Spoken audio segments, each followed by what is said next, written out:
Quand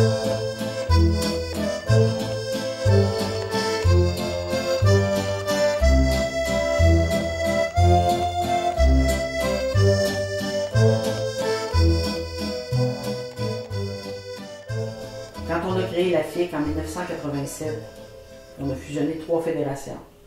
Fédération des SPIC, d'où j'étais issue, qui, Fédération québécoise d'infirmières et infirmiers de Montréal, ex-CSN, qui s'est retirée de la CSN pour toutes sortes de raisons, dont le fait qu'elles ne pouvaient pas avoir leur propre table de négociation et donc être autonomes sur leur contenu, et la Fédération des infirmières unies du secteur anglophone de Montréal principalement. On a fusionné en 87, en avril 87.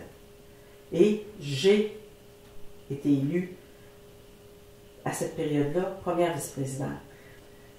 La création de la FIC, initialement, c'était suite à une négo qu'on avait terminée en décembre 86, les 3 ensemble.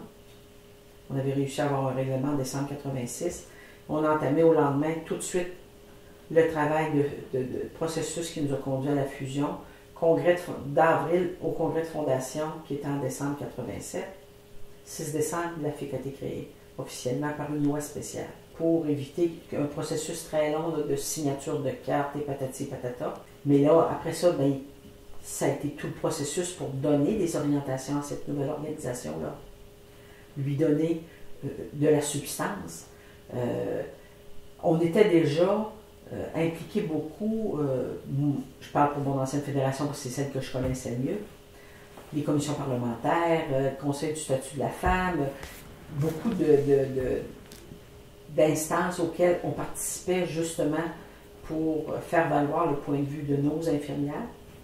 Mais à partir du moment où on a regroupé les 3, là on était rendu à plus de 30 000, 32 000 au moment de la fusion, ben, de 18 000 à 32 000, en regroupant tout le monde, ça donnait aussi une voix beaucoup plus large et qui était plus forte.